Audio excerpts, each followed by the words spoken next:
شاید انہیں اندیشہ تھا کہ ان کے بعد ہونے والا خلیفہ ان کی اس اجتہادی رائے کی تطبیق نہ کر سکے گا جو انہوں نے اپنی خلافت کے پہلے ہی دن صادر کر دی تھی، اس لیے اپنے شروع کیے ہوئے کام کو انجام پر پہنچانے اور تمام غلاموں کو آزاد کر دینے سے پہلے انہوں نے اس دنیا کو چھوڑنا نہ چاہا۔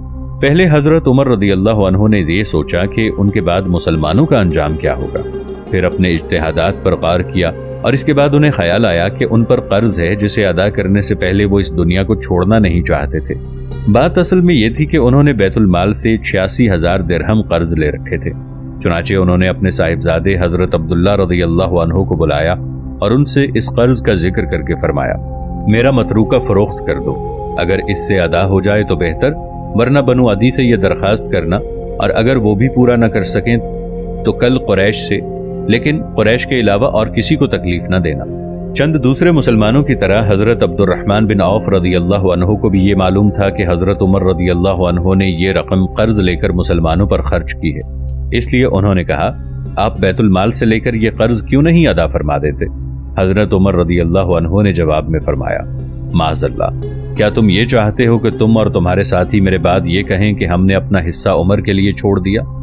تم تو مجھے تسلی دو، مگر ایک مصیبت میرے گلے پڑ جائے اور میں ایک ایسی مشکل میں مبتلا ہو جاؤں کہ اس سے نکلے بغیر میرے چھٹکارے کی کوئی سبیل نہ ہو۔ پھر حضرت عبداللہ رضی اللہ عنہ سے فرمایا، میرے قرض کی ذمہ داری قبول کرو، اور حضرت عبداللہ رضی اللہ عنہ نے اس کی ذمہ داری لے لی۔ حضرت عمر رضی اللہ عنہ ابھی دفن نہیں کیے گئے تھے کہ ان کے صاحبزادے نے ارکان شورا اور چند انصار کو اپنی اس ضمانت پر گواہ بنایا، اور جمعے کا دن ابھی گزرنے نہ پایا تھا کہ قرض کی رقم لے کر حضرت عثمان بن عفان رضی اللہ عنہ کی خدمت میں پہنچے اور چند گواہوں کے سامنے اس بار سے سبکدوش ہو گئے۔ ایک روایت میں ہے کہ حضرت عمر رضی اللہ عنہ نے اپنے مال کے چوتھائی حصے کے لیے اپنی صاحبزادی ام المؤمنین حضرت حفصہ رضی اللہ عنہا کے حق میں وصیت فرمائی تھی اور کہا تھا کہ جب وہ بھی وفات پا جائیں تو یہ مال آل عمر کے اکابر میں تقسیم کر دیا جائے۔ حضرت عمر رضی اللہ عنہ دنیا کے حساب سے فارغ ہو گئے اور اب اپنی فکر کا رخ اس زندگی کی طرف پھیر دیا جو موت کے بعد شروع ہونے والی تھی۔ ان کی سب سے بڑی خواہش یہ تھی کہ وہ اپنے دو محترم رفیقوں حضرت رسالت مآب صلی اللہ علیہ وآلہ وسلم اور حضرت ابو بکر صدیق رضی اللہ عنہ کے ہم پہلو حضرت عائشہ رضی اللہ عنہا کے حجرے میں دفن کیے جائیں۔ اس سے پہلے وہ حضرت عائشہ رضی اللہ عنہا سے اس کی اجازت طلب کر چکے تھے اور حضرت عائشہ رضی اللہ عنہا انہیں اجازت دے چکی تھی، لیکن جب حضرت عمر رضی اللہ عنہ کی وفات کا وقت قریب آیا تو انہوں نے فرمایا، جب میں مر جاؤں تو ایک بار ان سے پھر اجازت طلب کر لینا، اگر اجازت مل جائے تو بہتر، ورنہ اصرار نہ کرنا، مجھے اندیشہ ہے کہیں انہوں نے میرے اقتدار کی وجہ سے اجازت نہ دے دی ہو۔ ایک اور روایت میں ہے کہ جب حضرت عمر رضی اللہ عنہ پر حملہ کیا گیا تو انہوں نے اپنے صاحبزادے سے فرمایا، عبداللہ، ام المؤمنین عائشہ رضی اللہ عنہا کے پاس جاؤ اور ان سے کہو، عمر آپ کی خدمت میں سلام عرض کرتا ہے، دیکھو امیر المؤمنین نہ کہنا کہ اب میں مسلمانوں کا امیر نہیں رہا، اور مستعدی ہے کہ آپ اس کے دو محترم رفیقوں کے پہلو میں دفن ہونے کی اجازت عطا فرما دیجئے۔ حضرت ابن عمر رضی اللہ عنہ حضرت عائشہ رضی اللہ عنہا کی خدمت میں حاضر ہوئے، وہ بیٹھی رو رہی تھی۔ حضرت ابن عمر رضی اللہ عنہ نے سلام کے بعد عرض کیا، عمر بن خطاب آپ سے اپنے دو محترم رفیقوں کے پہلو میں دفن ہونے کی اجازت چاہتے ہیں۔ حضرت عائشہ رضی اللہ عنہا نے فرمایا، خدا گواہ ہے یہ جگہ میں نے اپنے لیے رکھی تھی، لیکن آج میں انہیں اپنے اوپر ترجیح دیتی ہوں۔ جب حضرت عبداللہ رضی اللہ عنہ واپس آئے اور حضرت عمر رضی اللہ عنہ کو بتایا کہ حضرت عائشہ رضی اللہ عنہا نے اجازت دے دی ہے تو فرمایا، مجھے اس آرام گاہ سے بڑھ کر کوئی چیز عزیز نہیں ہے۔ دیکھو عبداللہ بن عمر، جب میں مر جاؤں تو میرا جنازہ لے جانا اور ام المؤمنین کے دروازے پر کھڑے ہو کر کہنا، عمر بن خطاب اجازت چاہتا ہے، اگر وہ اجازت دے دیں تو جنازہ اندر لے جانا، ورنہ مجھے مسلمانوں کے قبرستان میں دفن کر دینا۔ اس کے بعد حضرت عمر رضی اللہ عنہ اعمال کے سلسلے میں اپنے نفس کا محاسبہ فرمانے لگے۔ انہیں تھوڑی دیر کے بعد ایک نہایت دشوار، نہایت شدید موقف سے دوچار ہونا تھا۔ یہ موقف اپنے پروردگار کی بارگاہ میں ان کی حاضری تھی، جو ان سے تقدیم و تاخیر، ترک و اختیار اور ظاہر و باطن کے متعلق پوچھے گا۔ کہیے، ان کے پروردگار نے ان کے لیے کون سا انجام رکھا ہے؟ کیا ان کی نیکیاں ان کی برائیوں کو زائل کر دیں گی، یا برائی نیکی پر غالب آ جائے گی اور اللہ انہیں اس کا پورا پورا بدلہ دے گا؟ وہ اس خیال سے بہت بے چین تھے۔ ایک عیادت کو آنے والے نے کہا، خدا کی قسم، مجھے امید ہے کہ آگ آپ کے جسم کو کبھی مس نہ کرے گی۔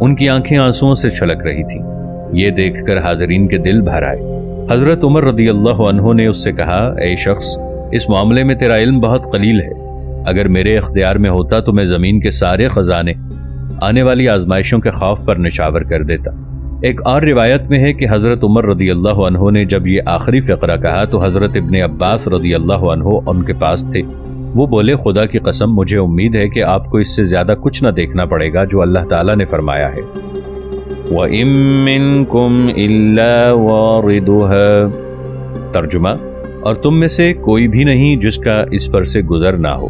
کیونکہ جہاں تک ہمارے علم کا تعلق ہے، آپ امیر المؤمنین رضی اللہ عنہ امین المؤمنین اور سید المؤمنین ہیں، کتاب اللہ سے فیصلہ فرماتے ہیں اور حصے برابر برابر تقسیم کرتے ہیں۔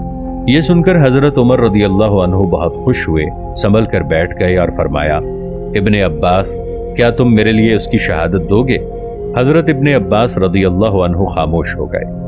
حضرت عمر رضی اللہ عنہ نے ان کے شانے پر ہاتھ مار کر فرمایا، ابن عباس، میرے لیے اس کی شہادت دینا۔ حضرت ابن عباس رضی اللہ عنہ نے کہا، ہاں میں گواہی دوں گا۔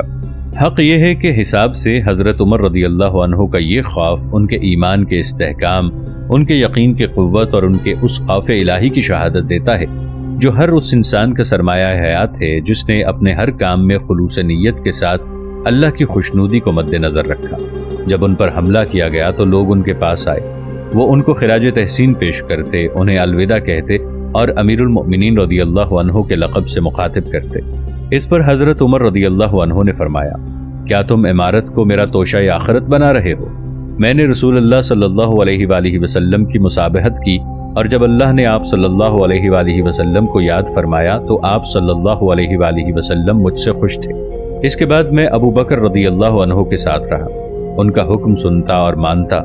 آخر کار وہ بھی وفات پا گئے اور میں آخری دم تک ان کا حکم سنتا اور مانتا رہا، لیکن اب تمہاری یہ عمارت ہی میرے لیے خوف کا سبب بن گئی ہے۔ زخموں کی تکلیف چونکہ شدید تھی، اس لیے حاضرین ان کی تعریف و توصیف کر کے اسے بھلانے لگے۔ اس پر فرمایا، جو عمر کو بہکانا چاہتا ہے وہ خود فریب خورتا ہے۔ خدا کی قسم میری تو یہ خواہش ہے کہ جیسا کہ میں یہاں آیا تھا ویسا ہی یہاں سے چلا جاؤں، نہ مجھے کچھ دینا ہو نہ لینا ہو۔ ناظرین، آگے بڑھنے سے پہلے کامنٹ سیکشن میں ہمیں اپنی آراء سے ضرور آگاہ کیجیے گا کہ آپ کو ہماری یہ سیریز کیسی لگ رہی ہے۔ آئندہ آنے والی اقساط سے باخبر رہنے کے لیے ہمارے چینل کو سبسکرائب کر لیں اور ساتھ موجود بیل آئیکن کو ضرور کلک کر لیں۔ شکریہ۔ حضرت ابن عباس رضی اللہ عنہ سے روایت ہے کہ انہوں نے کہا، حملے کے بعد عمر بن خطاب رضی اللہ عنہ کے پاس سب سے پہلے میں پہنچا تھا۔ میں نے ان سے کہا، جنت کی بشارت قبول فرمائیے۔ آپ نے رسول اللہ صلی اللہ علیہ وآلہ وسلم کی صحبت اٹھائی اور آخر تک خدمت رسالت میں حاضر رہے۔ پھر آپ کو مسلمانوں کی حکومت سونپی گئی اور آپ نے اسے طاقتور بنایا اور امانت کا حق ادا کر دیا۔ فرمایا، تم مجھے جنت کی بشارت دے رہے ہو، لیکن خدا کی قسم جس کے سوا کوئی معبود نہیں، اگر میرے اختیار میں ہو تو میں اس سے پہلے کہ مجھے حقیقت کا علم ہو، پیش آنے والے خوف پر دنیا و مافیہا نشاور کر دوں۔ رہا وہ ذکر جو تم نے رسول اللہ صلی اللہ علیہ وآلہ وسلم کی مصاحبت کے سلسلے میں کیا ہے، وہ درست ہے۔ لوگ جتنی ان کی تعریف کرتے تھے اتنا ہی ان کا خوف بڑھتا جاتا تھا۔ روایت ہے کہ انہوں نے ایک تنکے کی طرف ہاتھ بڑھایا جو ان کے بستر کے قریب زمین پر پڑا تھا، اور اسے اٹھا کر اپنی آنکھوں کے سامنے لے گئے اور کہنے لگے، کاش میں یہ تنکا ہوتا، کاش میں پیدا ہی نہ کیا جاتا، کاش میری ماں مجھے نہ جنتی، کاش میں کچھ نہ ہوتا، کاش میں نسیاں منسیہ ہوتا۔ یہ حال صدق ایمان پر دلالت کرتا ہے اور اس عظیم انسان کی جلالت شان کا احساس دلاتا ہے جو مسلمانوں کی عمارت کا بار اٹھا کر اس گراں قدر ہستی نے ظاہر کی۔ فاروق اعظم رضی اللہ عنہ ان فتوحات پر نازا نہیں ہوئے جو ان کے عہد میں تکمیل کو پہنچی۔ نہ ایران و روم کی تسخیر نے انہیں ناشکرا بنایا اور نہ وہ لوگوں کی تعریف و تحسین سے مغرور ہوئے، بلکہ انہیں یہ خوف تھا کہ اگر کبھی انہوں نے کسی کمزور پر ظلم کیا ہوگا اور اس کمزور کی فریاد آسمان پر پہنچی ہوگی تو عمر رضی اللہ عنہ کی تمام عمر کی نیکیاں صاحب عرش کے حضور بے وزن ہو جائیں گی۔ یہی خشیت تھی جس کی بنا پر وہ اپنی صاحبزادی ام المؤمنین حضرت حفصہ رضی اللہ عنہا کو تکنے لگے، جو روتی اور یہ کہتی ہوئی اپنے والد کے پاس پہنچی تھیں، اے اللہ کے رسول کے دوست، اے اللہ کے رسول کے خسر، اے امیر المؤمنین۔ یہ دیکھ کر حضرت عمر رضی اللہ عنہ نے ان سے کہا، میں اپنے حق بدری کی بنا پر تم سے کہتا ہوں کہ مجھ سے بین نہ کرنا، البتہ تمہاری آنکھوں پر مجھے اختیار نہیں ہے۔ جس میت پر بین کیا جاتا ہے فرشتے اس سے نفرت کرتے ہیں۔ حضرت عمر رضی اللہ عنہ نے اپنے رشتہ داروں کو گریہ وزاری سے روک دیا اور وہ نوحہ ماتم کی بڑی شدت سے ممانعت فرماتے تھے۔ حضرت صہیب رضی اللہ عنہ نے زخم سے دودھ خارج ہوتے جو دیکھا تو بے اختیار چیخ اٹھے، ہائے عمر، ہائے برادر، آپ کے بعد ہمارا کون ہے؟ حضرت عمر رضی اللہ عنہ نے سنا تو فرمایا، بھائی صبر سے کام لو، کیا تم نہیں جانتے کہ جس پر بین کیا جاتا ہے اس پر عذاب ہوتا ہے؟ حضرت عمر رضی اللہ عنہ کو یہ اندیشہ ہوا کہ ان کے عزیز و اقارب ان کے مرنے کے بعد تجہیز و تکفین میں غلوف سے کام لیں گے، اس لیے وصیت فرما دی کہ نہ انہیں مشک سے نہلایا جائے نہ مشک ان کے قریب لایا جائے۔ عرب میں دستور تھا کہ جب ان کا کوئی ممتاز فرد مرتا تھا تو اسے مشک سے نہلاتے تھے، اور اپنے بیٹے سے فرمایا، مجھے اوسط درجے کا کفن دینا، کیونکہ اگر اللہ کے نزدیک مجھ میں کوئی بھلائی ہوگی تو وہ اسے اچھے لباس سے تبدیل کر دے گا، اور اگر میں اس کے برعکس برا ہوا تو وہ مجھ سے چھین لے گا، اور بہت تیزی سے چھین لے گا۔ میری قبر بھی معمولی ہونی چاہیے، عورتیں میرے جنازے کے ساتھ نہ چلیں، اور میری تعریف میں وہ باتیں نہ کہی جائیں جو مجھ میں نہیں ہیں، اس لیے کہ اللہ مجھے زیادہ جانتا ہے۔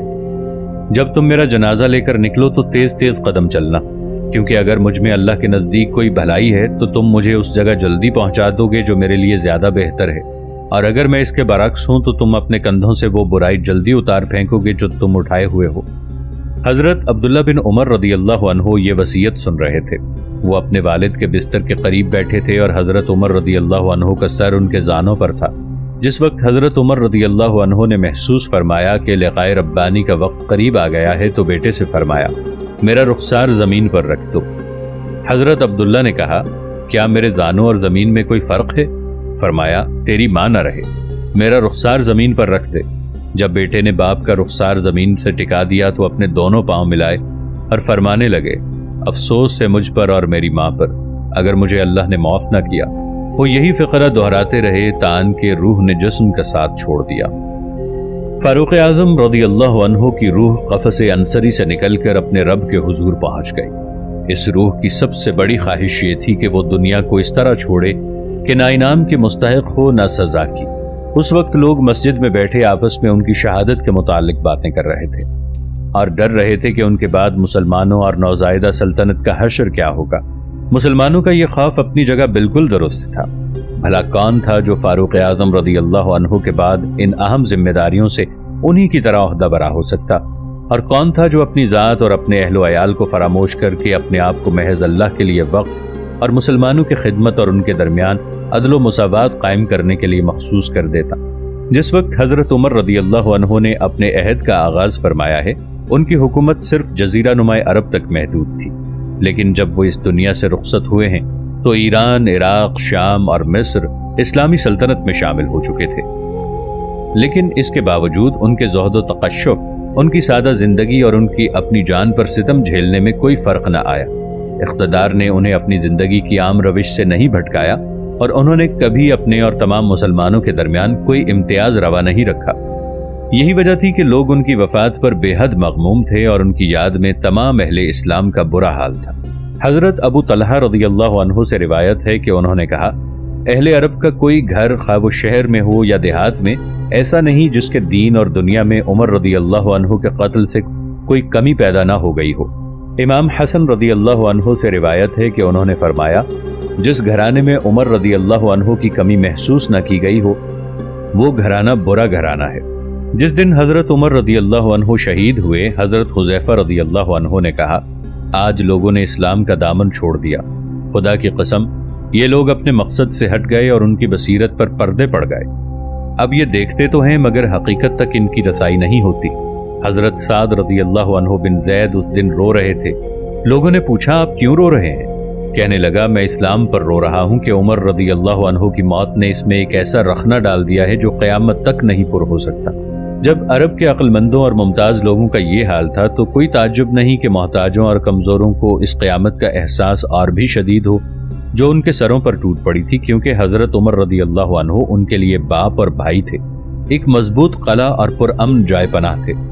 یہ دیکھ کر آپ کو کتنی حیرت ہوگی کہ مورخین نے حضرت عمر رضی اللہ عنہ کی شہادت کے دن اہل الرائے کے تعزیتی اقوال اتنی کثرت سے نقل نہیں کیے جتنی حضرت ابو بکر رضی اللہ عنہ کی وفات کے سلسلے میں نقل کیے ہیں۔ حضرت علی بن ابی طالب رضی اللہ عنہ سے بس اتنا ہی منسوب ہے کہ وہ حضرت عمر رضی اللہ عنہ کی وفات کے بعد تشریف لائے۔ ان کی میت کمرے کے ایک گوشے میں رکھی تھی اور اس پر چادر پڑی تھی۔ حضرت علی رضی اللہ عنہ نے فاروق اعظم رضی اللہ عنہ کے چہرے سے چادر ہٹائی اور فرمایا، ابو حفص رضی اللہ عنہ، اللہ آپ کو اپنی رحمت سے نوازے۔ میرے نزدیک رسول اللہ صلی اللہ علیہ وآلہ وسلم کے بعد آپ سے زیادہ کوئی محبوب نہیں کہ میں اس کے نامہ اعمال کے ساتھ اللہ سے ملوں۔ ایک متواتر روایت میں ہے کہ جب حضرت عمر رضی اللہ عنہ کو نہلایا اور کفنایا جا چکا اور ان کی میت اٹھائی گئی تو حضرت علی رضی اللہ عنہ تشریف لائے اور فاروق اعظم رضی اللہ عنہ کو خراج تحسین پیش کرتے ہوئے فرمایا، بخدا کفن میں لپیٹے ہوئے اس شخص سے زیادہ مجھے روئے زمین پر اور کوئی پسند نہیں ہے کہ اس کے نامہ اعمال کے ساتھ اللہ سے ملوں۔ جب حضرت عمر رضی اللہ عنہ کی نماز جنازہ پڑھائی جا چکی تو حضرت عبداللہ بن سلام آیا اور فرمایا، اگر تم لوگ ان پر نماز پڑھنے میں بڑھ گئے تو ان کی مدح و ثنا میں مجھ سے آگے نہ بڑھو گے۔ اس کے بعد تخت کے قریب کھڑے ہو گئے اور فرمایا، اے عمر، تم بہترین اسلامی بھائی تھے، تم حق میں سخی تھے اور باطل میں بخیل، خوشی کے وقت خوش ہوتے اور غضب کے وقت غضبناک، تم پاک نظر اور عالی ظرف تھے، نہ کسی کی مدح کرتے تھے نہ کسی کو پیٹھ پیچھے برا کہتے تھے۔ یہ کہہ کر بیٹھ گئے، لیکن آپ کی حیرت کم ہو جائے گی جب یہ معلوم ہوگا کہ اس وقت اہل الرائے انتخاب خلافت کے سلسلے میں ایسے منہمک تھے کہ انہیں کسی دوسری بات کو سوچنے کی فرصت ہی نہ تھی۔ سب سے زیادہ مصروف اور نتیجے کے سب سے زیادہ منتظر وہ حضرات تھے جنہیں حضرت عمر رضی اللہ عنہ نے مجلس مشاورت کا رکن نامزد فرمایا تھا۔ جب تدفین کا وقت قریب آیا تو جنازہ مسجد میں لے جایا گیا اور نماز کے لیے اس مقام پر رکھ دیا گیا جو رسول اللہ صلی اللہ علیہ وآلہ وسلم کے مرقد مبارک اور منبر کے درمیان تھا۔ حضرت عثمان بن عفان رضی اللہ عنہ اور حضرت علی بن ابی طالب رضی اللہ عنہ آگے بڑھے۔ ان میں سے ہر ایک یہ چاہتا تھا کہ اپنے دوست کی نماز جنازہ وہ پڑھائے۔ جب حضرت عبد الرحمن بن عوف رضی اللہ عنہ نے یہ دیکھا تو فرمایا، تو دونوں جانتے ہو کہ یہ تمہارے سپرد نہیں ہے، اس کا حکم ایک اور شخص کو دیا گیا ہے، آؤ صہیب تم نماز پڑھاؤ۔ ابن سعد نے طبقات میں یہی روایت درج کی ہے، لیکن طبری کی روایت میں ہے کہ حضرت عبد الرحمن بن عوف رضی اللہ عنہ نے فرمایا، تم دونوں کو عمارت کی کتنی حرص ہے، کیا تمہیں معلوم نہیں کہ امیر المؤمنین نے فرمایا تھا مسلمانوں کو نماز صہیب پڑھائیں گے؟ حضرت صہیب رضی اللہ عنہ آگے بڑھے اور 4 تکبیروں کے ساتھ نماز جنازہ پڑھائی۔ علامہ طبری نے حضرت مغیرہ بن شعبہ رضی اللہ عنہ سے ایک روایت نقل کی ہے کہ انہوں نے کہا، جب عمر رضی اللہ عنہ کا انتقال ہوا تو بنت ابی حشمہ رضی اللہ عنہا نے روتے ہوئے کہا، ہائے عمر، آپ نے ٹیڑھ کو دور اور تکلیف کو رفع کر دیا، فتنوں کو مارا اور سنت کو زندگی بخشی۔ آپ دنیا سے رخصت ہوئے تو آپ کا دامن پاک تھا اور آپ ہر عیب سے بری تھے۔ جب وہ دفن کر دیے گئے تو میں علی رضی اللہ عنہ کے پاس پہنچا کہ ان کی زبان سے عمر رضی اللہ عنہ کے متعلق کچھ سنوں۔ وہ داڑھی اور سر کے بال نوچتے ہوئے نکلے۔ اس وقت میت کو غسل دیا جا چکا تھا اور اس پر ایک چادر پڑی تھی، جس سے ثابت ہوتا تھا کہ حکم الہی پورا ہو چکا ہے۔ علی رضی اللہ عنہ نے کہا، ابن خطاب رضی اللہ عنہ، اللہ آپ پر اپنی رحمت کا سایہ ڈالے۔ بنت ابی حشمہ رضی اللہ عنہا نے ٹھیک کہا، آپ نیکیاں لے کر جا رہے ہیں اور دنیا کی برائی سے محفوظ رہے ہیں۔ خدا کی قسم، بنت ابی حشمہ نے خود کچھ نہیں کہا، اس سے کہلوایا گیا ہے۔ بہت ممکن ہے کہ انتخاب خلافت میں ارکان شورا کی مصروفیت دیکھ کر آپ کی یہ حیرت کچھ کم ہو گئی ہو کہ مورخین نے وہ تعزیتی فقرے کم کیوں لکھے جو حضرت عمر رضی اللہ عنہ کی وفات کے دن زبانوں سے ادا ہوئے تھے۔ ابھی آگے چل کر آپ اس مصروفیت و مشغولیت کی تفصیل دیکھیں گے تو آپ کی رہی سہی حیرت بھی جاتی رہے گی، اور اس کے بعد جب آپ یہ ملاحظہ فرمائیں گے کہ لوگوں نے حضرت عمر رضی اللہ عنہ کی تعظیم و احترام کا حق ادا کر دیا تو آپ کا دل خوشی سے لبریز ہو جائے گا کہ حق ہمیشہ باقی رہتا ہے، چاہے اغراض کچھ دیر کے لیے اسے چھپا ہی کیوں نہ لیں۔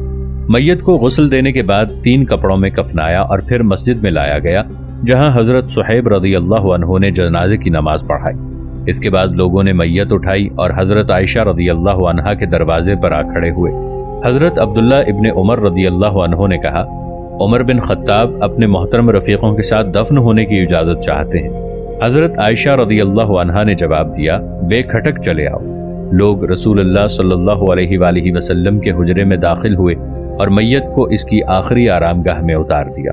حضرت ابو بکر رضی اللہ عنہ کا سر شانہ رسالت کے متوازی تھا۔ حضرت عمر رضی اللہ عنہ کا سر شانہ صدیقی کے متوازی رکھا گیا۔